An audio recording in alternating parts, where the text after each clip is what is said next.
Okay, this is part two for the topic of beading versus sheeting waxes or sealants.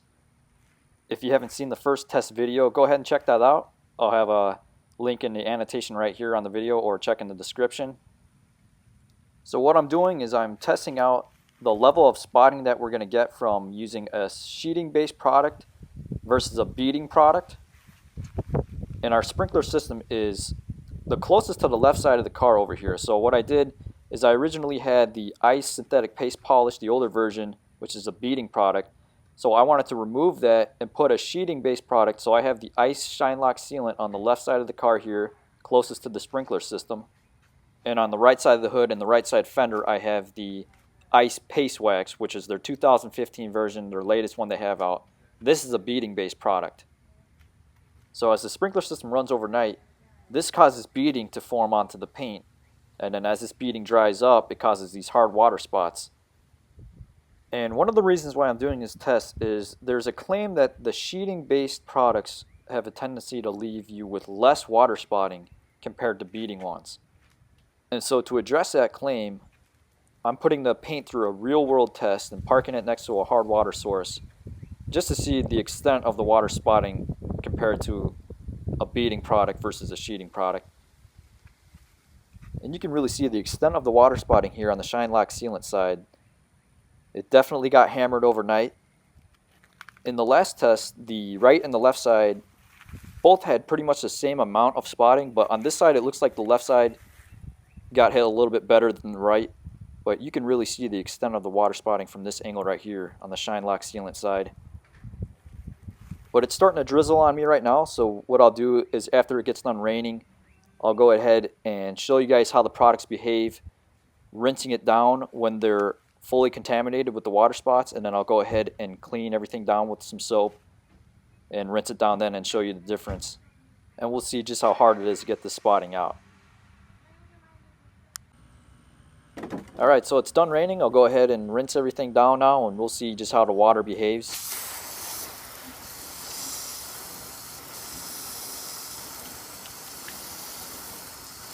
And you can really see that when I'm spraying the water like this,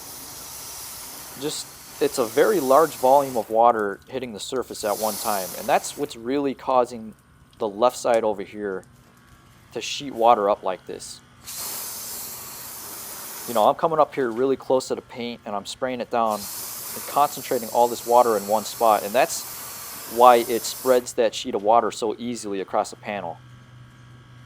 And this is how I determine if a product is a sheeting one versus a beading one. If it causes this sheet of water to form really easily, that just means that it's less hydrophobic than the beading products. The beading ones are hydrophobic enough to where the water is contracted so quickly that it really fights the ability of this flat sheet to form. So you can see how the water is behaving when it's fully contaminated. It still has all the water spots in there. They're not being rinsed away just by rinsing it down. So we're going to have to go ahead and use the soap. But let me go over to the ice paste wax side and show you how it looks like.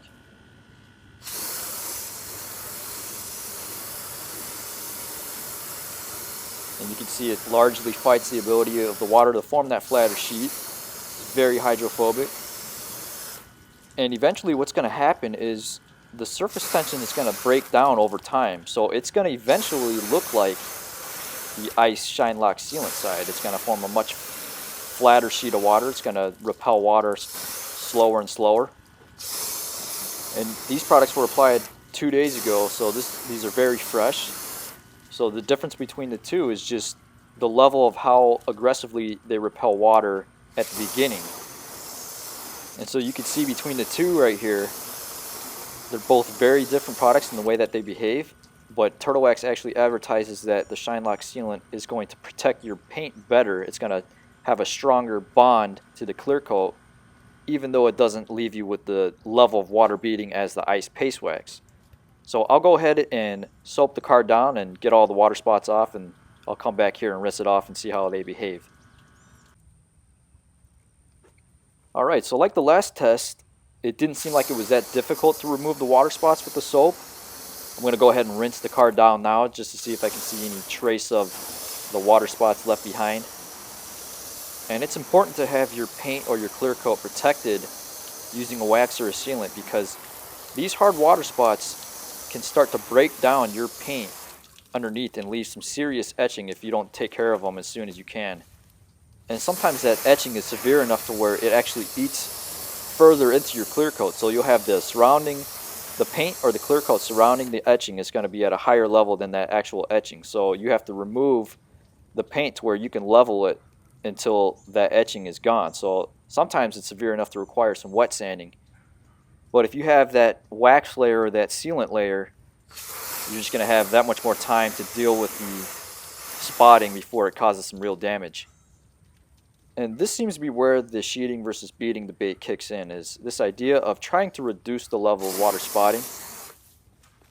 But the way I see it is, in order to reduce an overall level of water spotting in a real world situation, if you park your car next to a sprinkler system and have it hit it, in order to reduce the level of spotting, you're going to have basically a hydrophilic surface. So that's a surface that takes the least amount of volume of water to cause that flat sheet of water to form across the entire panel. And we see hydrophilic surfaces all the time on cars that haven't been washed or waxed in a very long time, and they've had a really large amount of contaminants been able to build up onto the paint that you would have to remove with a clay bar.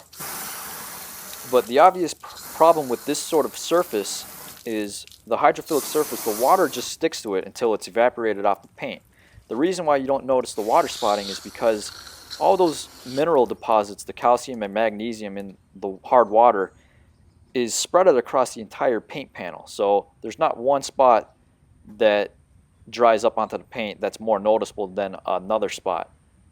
You're still going to have the calcium and magnesium dried up over the entire paint panel. It's just not going to be in the form of spots.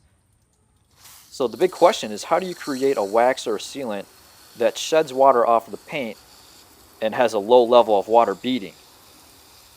And at this point, I don't think that there's a product that actually has a low surface tension that gets water off easier than a high surface tension product, while at the same time reducing the overall level of water spotting in a real world situation like a sprinkler system.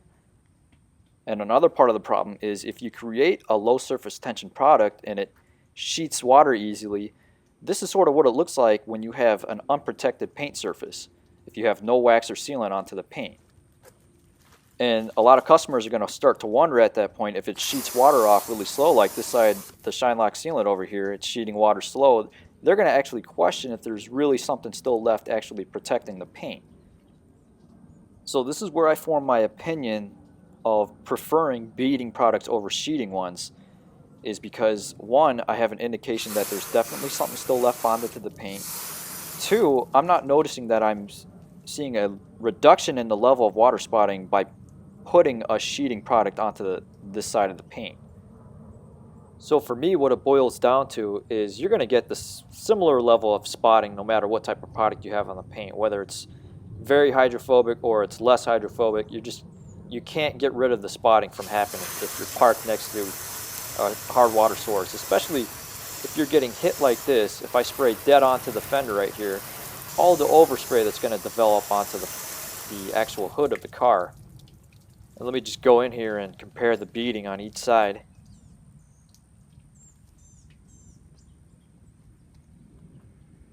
I mean, you can definitely tell it's a significant amount that builds up.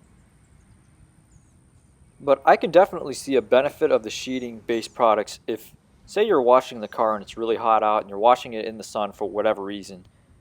If you have a sheeting product on there while you're washing it, you can control with the nozzle here, get up close to the paint surface and allow that water to sheet off so that you have enough time to go around the rest of the car and get it all washed off before you start developing spots.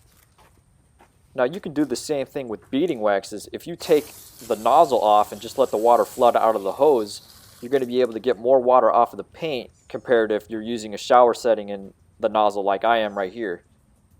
But it's just easier to do that if you have a sheeting based product. It's easier to get more water off in that situation if you're washing it in the sun, or before you're drying, it's easier to get more water off the paint. And one of the things I'm noticing with the rejects and with the Shine Lock sealant here is the water is not sheeting off completely clean anymore. There seems to be a very small amount of small water beads left behind, it's not the hard water spotting because we got that all out during the wash process. It could be that the surface tension in those areas where there was spotting was reduced so that it's causing the water to grab in those small spots. But to close this topic out, I really want to make note again that just because the water is beading up like this on the ice paste wax side, it doesn't mean that there's a higher form of protection compared to the Shine Lock sealant side. These are two different products that have their own individual characteristics when they behave with water. But this is just some of the evidence that I'm using to develop my own preferences. There's a lot of products on the market. You have to figure out which one is working well for you, what sort of water behavior you like, how you're judging its durability. What I want to do is just come out here and just test these products out, see how they work, and maybe address some claims that I'm hearing at the same time. But hopefully this didn't bore you to death. I'm going to have some more product reviews and water tests coming up later. I've got to clear out some space in my garage so I can fit this car in there so the products cure properly overnight. But thanks for watching, guys. Stay tuned and I'll have those videos posted when I can.